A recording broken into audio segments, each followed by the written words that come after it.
The story of Noah and the Ark. Long ago, in the earliest days of the world, the earth was filled with people. But as time passed, something went terribly wrong. Humanity became filled with violence, selfishness, and corruption. People no longer cared about what was right. Their hearts were hard, and their actions brought pain instead of goodness. But among all these people, there was one man who was different. His name was Noah. Noah was a righteous man. He walked faithfully with God, even when no one else did. While others ignored truth, Noah listened. While others followed evil, Noah chose obedience. And God saw him. God's warning. One day, God spoke to Noah with a serious message. The earth is filled with violence because of people. I am going to bring a great flood to cleanse the world. But you, Noah, have found favor in my eyes. God gave Noah a mission, something unbelievable. He told Noah to build a massive ark, a huge boat unlike anything the world had ever seen. It would be strong enough to survive the coming flood. God gave exact instructions. The ark would be made of gopher wood. It would have 3 levels. It would be sealed inside and out with pitch. It would be large enough to carry animals, food, and Noah's family. Noah didn't argue. He didn't question. He obeyed. Building the ark.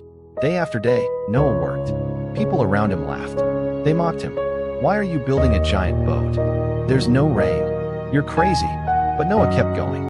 Year after year, he continued building the ark exactly as God commanded. His faith was stronger than the voices around him. Finally, after years of work, the ark was complete. The animals enter. Then God gave the next instruction. Bring into the ark 2 of every kind of animal, male and female, so they can survive. And something amazing happened. Animals began to come. Lions walked beside lambs. Elephants marched slowly. Birds filled the sky. Tiny insects crawled in pairs. It was as if all creation obeyed God's call. Noah, his wife, his 3 sons, Shem, Ham, and Japheth, and their wives entered the ark.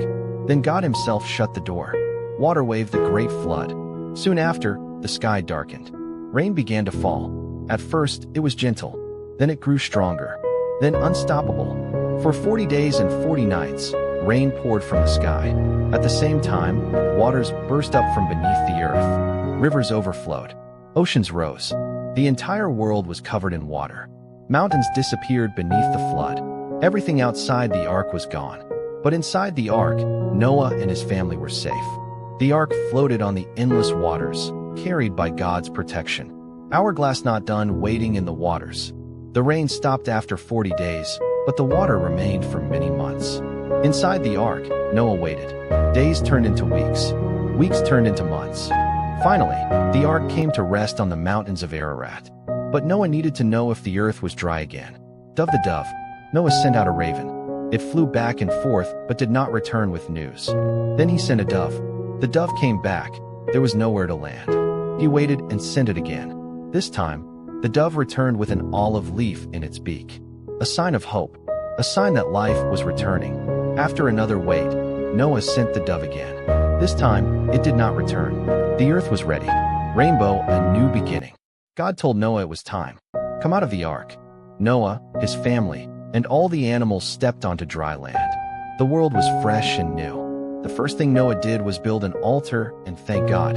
Then God made a promise, a covenant with Noah and all living creatures. Never again will I destroy the earth with a flood. As a sign of this promise, God placed a rainbow in the sky. Every time people see a rainbow, it reminds them of that promise. Sparkles the meaning of the story. The story of Noah is more than just a flood.